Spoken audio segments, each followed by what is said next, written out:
Vamos lá para Amém. o tema, Marcos? Bom, vamos lá para o nosso tema de hoje. Eu vou pedir que você ore por esse momento aí de compartilhar, Jean. Por favor, querido. Amém. Oremos todos, irmãos. Paizinho querido, nós louvamos o teu nome por essa noite, pela tua presença que nos conduz. Teu Espírito Santo nos guia à verdade, Senhor. Que bênção é saber que nós não estamos sozinhos. O Senhor disse que estaria conosco todos os dias.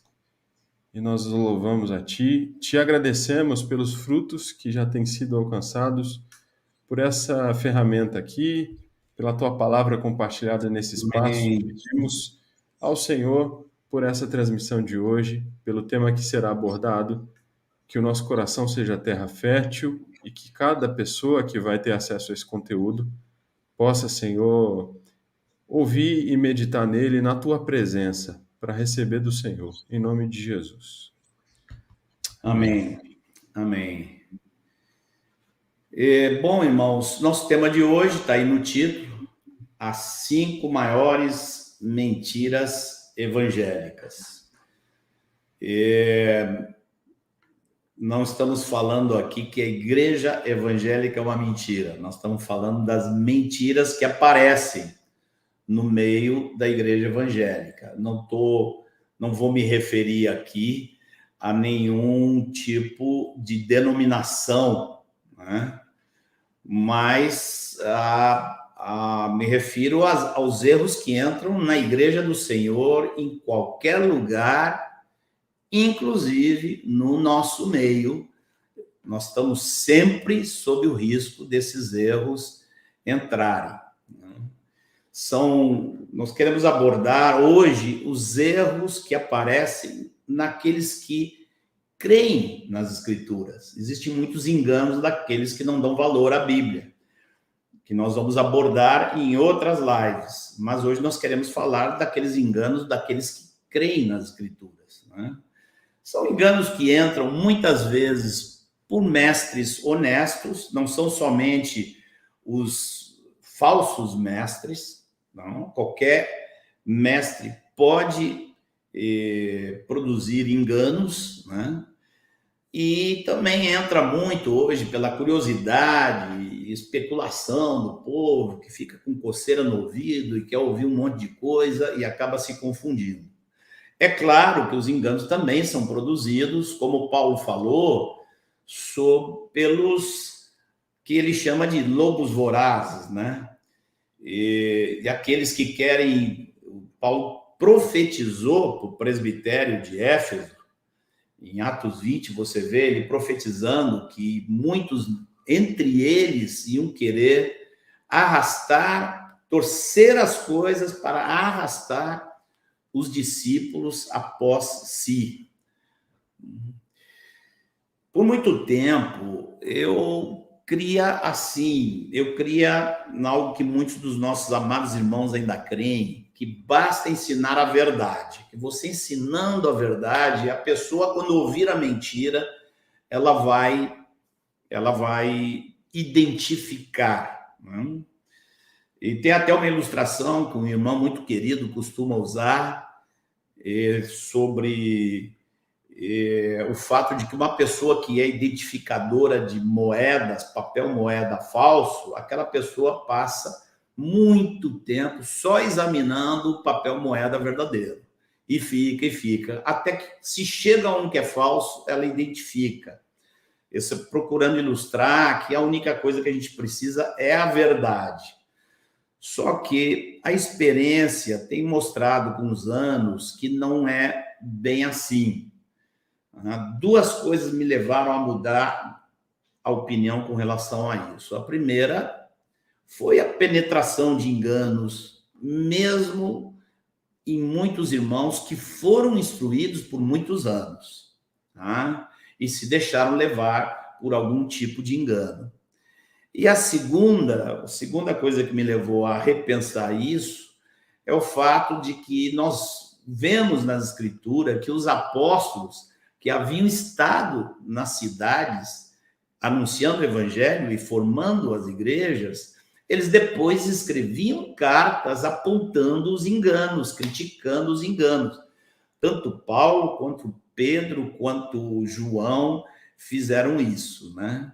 Então, há algumas mentiras que são bem internas à igreja, né? Pessoas que não conhecem bem as escrituras de forma geral, e existem aquelas mentiras externas que vêm do mundo da religião, né? Nós não temos só o mundo político, o mundo econômico, o mundo de pecado, mas nós temos também o mundo da religiosidade, onde tem muita confusão. Então, eu pretendo abordar hoje aqui, tentar da forma mais simples, não há novidades, muitos de vocês já me ouviram falar disso aqui. Tá? Assim, eu quero falar sobre os enganos que são mais fortes e alastrados dentro do meio evangélico. Começa na mente de muitas pessoas, começa por causa de uma frase. Tem uma frase que é muito comum, que é usada, eu creio, que há mais de século, mas que ela não está na Bíblia. Ela não aparece na Bíblia uma única vez. A expressão aceitar a Jesus. Então, eu quero falar hoje das 5 mentiras. A primeira é essa, que a nossa relação com Deus acontece quando nós aceitamos a Jesus. E isso você sabe que essa expressão não aparece na Bíblia. E, pelo contrário, se a gente lê os evangelhos e Atos dos Apóstolos, a gente vai ver praticamente o oposto. A gente vai ver que uma conversão ocorre quando alguém está sob convicção de pecado, né? Muitas vezes convicto do juízo, e a pessoa vem a Cristo humilhado. Eu costumo dizer que nossa caminhada com Cristo não começa quando nós aceitamos Jesus, mas quando nós nos humilhamos diante dele, e ele, muito amoroso que é, por muito amor, ele nos aceita. Esse formato de fala, de aceitar Jesus, acaba, ao meu ver, transforma Cristo Jesus, o Senhor da glória, num pedinte que está pedindo para você aceitá-lo. Não é assim o Evangelho. É óbvio que tem um momento que você aceita a verdade do Evangelho, né? Mas isso foi rotulado, foi dado como uma frase-chave, e hoje o que significa? O que significa aceitar Jesus? Aí, na cabeça de cada um, vem alguma coisa diferente, né? Essa ideia não é tirada da Bíblia. Eu creio que essa ideia ela é oriunda do sentimentalismo evangélico, né? Isso depois vai se transformando em teologia. A segunda grande mentira evangélica é a separação que é feita entre fé e obediência, como se fossem duas coisas que pudessem existir uma à parte da outra. Não existe isso nas Escrituras. Não existe a obediência que agrada a Deus se não for por meio da fé. E não existe fé que não produza obediência. Vamos dar uma olhada em alguns textos das Escrituras. Eu vou citar aqui para vocês uns 5, eu tenho 6 textos aqui, eu acho, para citar para vocês. Primeiro, nós vamos lá no Velho Testamento. Eu vou citar a referência, porque alguns gostam de anotar, Deuteronômio 9, 23. Olha o que diz lá, Deus já cansado daquele povo de Israel, ele diz: rebeldes fostes ao mandado do Senhor, vosso Deus, e não o crestes, e não obedecestes a sua voz. Então, Deus diz que eles não haviam crido e, como consequência, eles não haviam obedecido. Ou seja, a falta de obediência é uma prova de falta de fé. Em Romanos, capítulo 1, versículo 5, quando está falando do seu ministério, Paulo fala do apostolado que ele recebeu por amor do nome de Jesus, e ele diz: para a obediência por fé entre todos os gentios. Ou seja, o apostolado que Paulo recebeu era para levar as pessoas à obediência. Obviamente, pela fé. A única forma de obediência é pela fé. Para a obediência por fé entre todos os gentios. Em Hebreus 5, 9, e nós vemos um texto que é pouquíssimo usado, é bastante ignorado, que diz assim: tendo sido aperfeiçoado, tornou-se o autor da salvação eterna para todos os que lhe obedecem. Uau! Parece que esse texto está falando que a salvação é pelas obras, né? Não é. Obviamente, a salvação é pela fé, mas aqui fala de que essa salvação eterna, obviamente, está vinculada a pessoas que obedecem a Cristo. Porque se não obedecem, é porque não têm fé. A fé verdadeira produz obediência. A obediência só é possível por meio da fé. Tiago 2,14, muito conhecido, né? Qual é o proveito? Se alguém disser que tem fé, mas não tiver obras, ou seja, não tiver uma vida de obediências. E pergunta: pode acaso semelhante fé salvá-lo? E a resposta está implícita, né? A pergunta é uma pergunta retórica. Ele depois sai explicando isso do versículo 15 em diante com muita abundância. O texto de Hebreus 3, 18 e 19 sempre me chamou a atenção, porque, de novo, Deus citando o povo de Israel e Deus dizendo qual foi o problema deles. Observem aqui, que ele diz assim: e contra quem jurou que não entrariam no seu descanso? Senão contra os que foram desobedientes? Opa, quem não entraria no seu descanso? Os que foram desobedientes. Mas e o restante do versículo? Vemos, pois, que não puderam entrar por causa da incredulidade. Olha que interessante. Não entraram no descanso porque foram desobedientes. Não puderam entrar por causa da incredulidade. Você vê como as duas coisas estão associadas?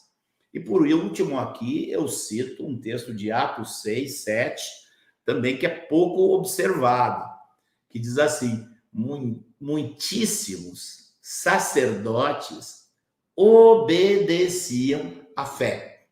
Você está vendo?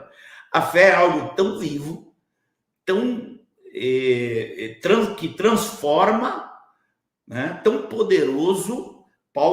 Pedro fala: vós, amados, na vossa fé santíssima. Né? A fé é algo tão real, produzido pelo Espírito Santo, que aqui o texto diz: eles obedeciam à fé. A fé não é para ficar dizendo que eu creio. A fé é para obedecer. Bom, aqui entramos na terceira grande mentira, que aí sim, todos vocês estão acostumados com as nossas apostilinhas, né? É a salvação sem arrependimento. E, irmãos, isso está só na teologia equivocada, em alguns setores da igreja evangélica? Ou isso entra no nosso meio?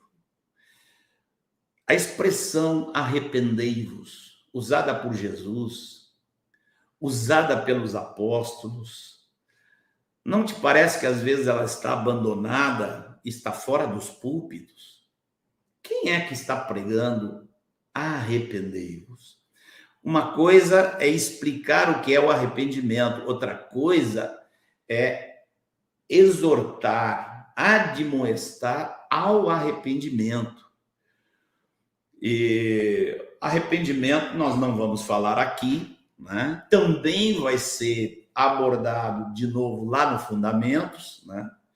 Mas o arrependimento, ele envolve aqui de uma maneira bem rápida, ele tem que envolver uma mente, assim, hoje eu diria mais do que eu disse no passado, tem que envolver uma mente que renuncia, a gente pega o texto da palavra que diz aquele que renuncia tudo quanto tem, né?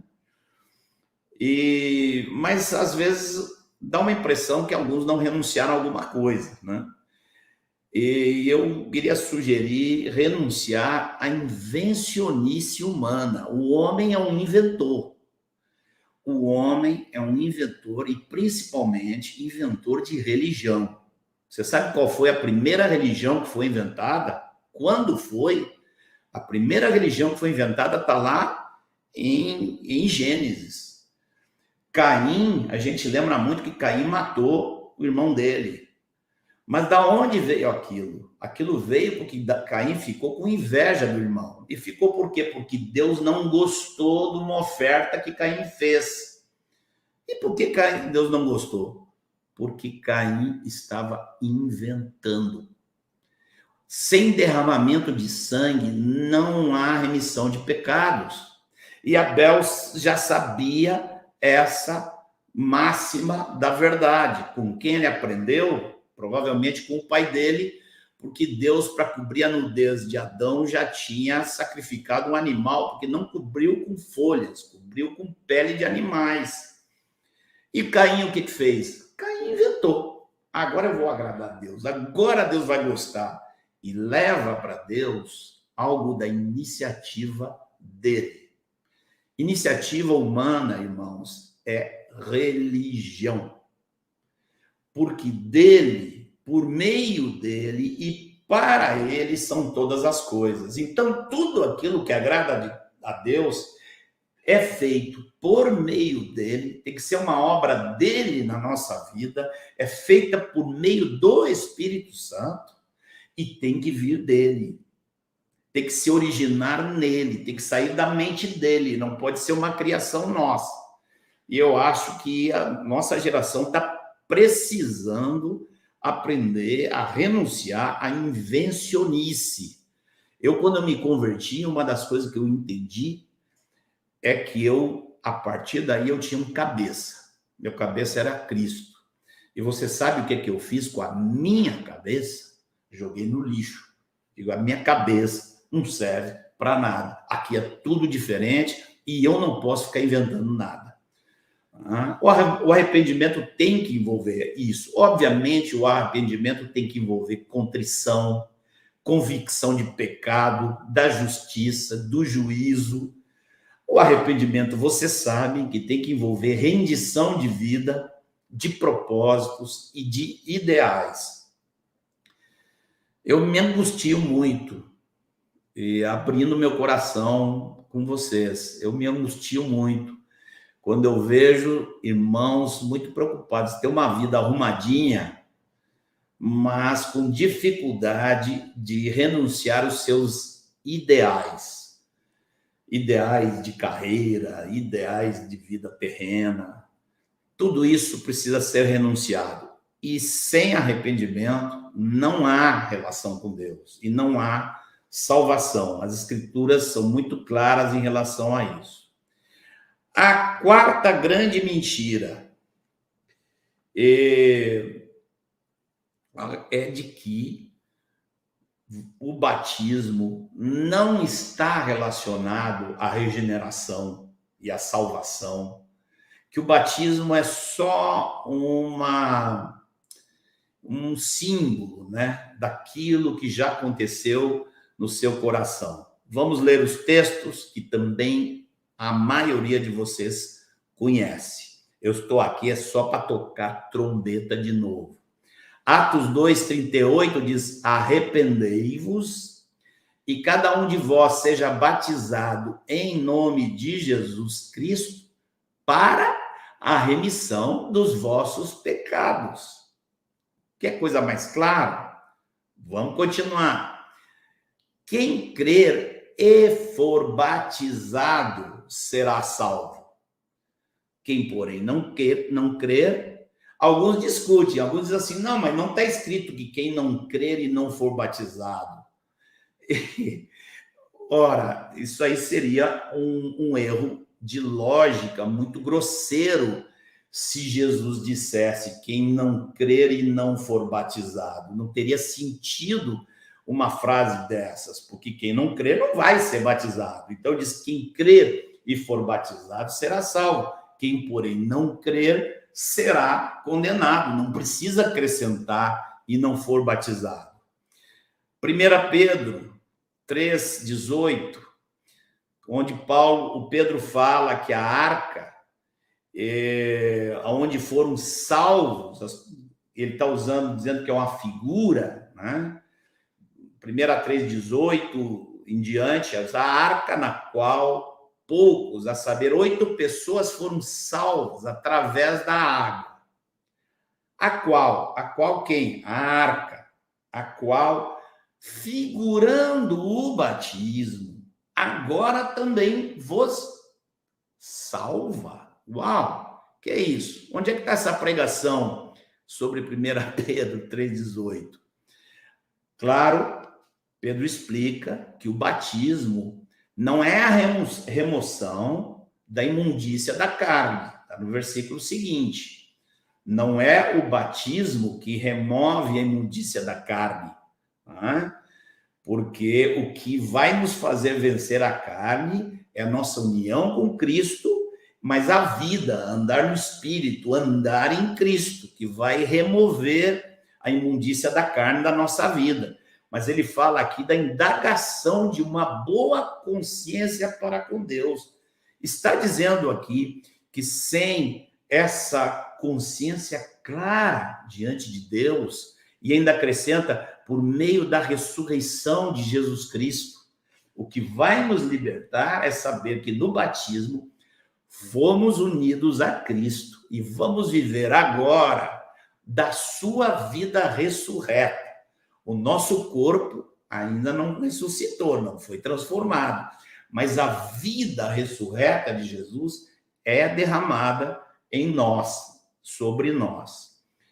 O texto de Romanos 6,4, que diz, fomos, pois, sepultados com ele na morte pelo batismo, para que, como Cristo foi ressuscitado dentre os mortos pela glória do Pai, assim também andemos nós em novidade de vida. Então, para andarmos em novidade de vida, isso é na nossa união com Cristo. Como? Sepultados com ele na morte. Quando? Como? De que jeito? Pelo batismo. E, por fim, o texto de João 3,5, que diz, quem não nascer da água e do Espírito não pode entrar no reino de Deus. Então, nós já vimos aqui a mentira. Você segue a Jesus aceitando Jesus, não é assim. A separação entre fé e obediência não existe. Fé e obediência andam juntos. Salvação sem arrependimento é outra mentira, não existe isso. E depois, batismo não tem nada a ver com a salvação. Aí o pessoal alega que o ladrão da cruz. É óbvio que aquilo que o homem não puder fazer, Deus não vai exigir. Como é que vai o sujeito descer da cruz para ser batizado? Então, mas assim, há exceções? Há. Mas quem as estabelece é o Senhor. Nós não temos direito de ficar estabelecendo exceções. E, por fim, a outra grande mentira é a santificação é como um acréscimo opcional. Se você já está salvo, se você quiser santificar, melhor. É impressionante como tem, inclusive, autores famosos, tem autores que eu lia, que eu não recomendo mais. Alguns vão ficar bravos comigo, mas eu preciso dizer, eu desrecomendo hoje a leitura de Watchman Nee.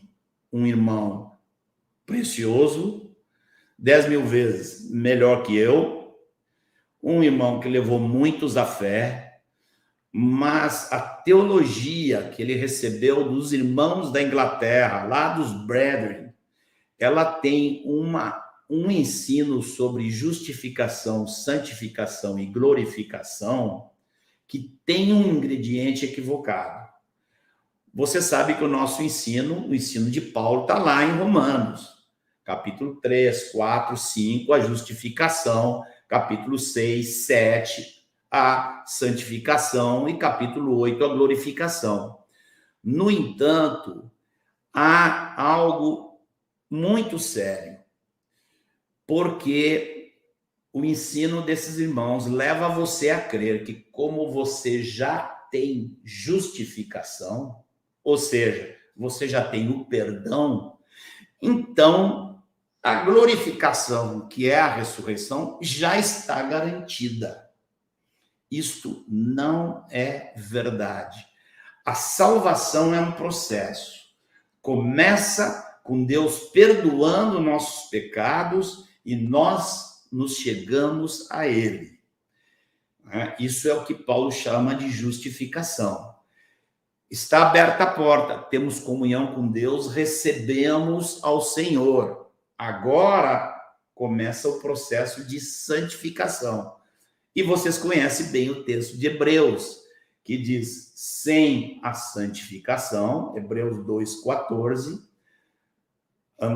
buscai a paz com todos e a santificação, sem a qual ninguém verá o Senhor. Então, para chegar no processo da glorificação, tem que passar, sim, pelo segundo.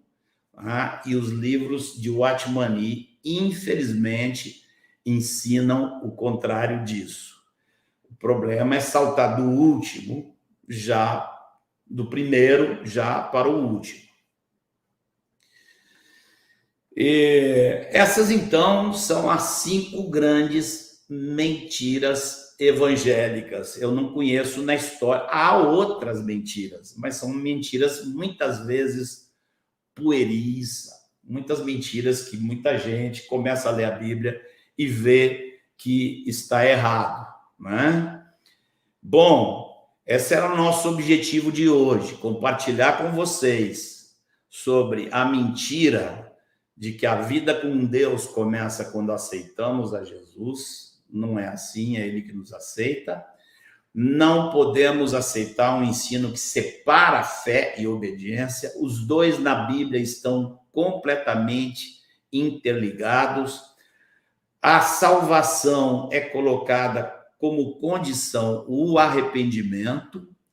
O batismo tem a ver com a salvação, porque é na nossa união com Cristo que vamos ser santificados, vivendo da vida de Cristo, ao qual somos unidos no batismo. E, por fim, a santificação não é uma opção. Aquele que foi salvo, aquele que está grato ao Senhor, ele vai aprender a amar mais o Senhor, depender do Senhor e, acima de tudo, seu desejo de vida vai ser agradar ao Senhor. Como é que você sabe se você está nesse caminho de justificação, santificação, para chegar um dia à ressurreição? Se no teu coração você ama a Deus e quer agradá-lo. Se o seu desejo é ouvir de Deus, ouvir de Jesus. Como eu digo, olha, eu acho que não há nada mais precioso na história do que um dia, na história de uma vida humana, de que um dia a pessoa poder chegar, seja pela morte, ou seja pela vinda de Cristo, estar diante do Senhor e ver um sorriso, um abraço, um aconchego que diz, muito bom, servo bom e fiel. Para isso vivemos, irmãos, para agradar o Senhor e saber que a nossa vida teve esse sentido. Eu tenho sido invadido por um pensamento no último ano que eu nunca pensei antes. Eu pensei assim, se é para chegar no céu e não saber isso, o que eu vou fazer no céu?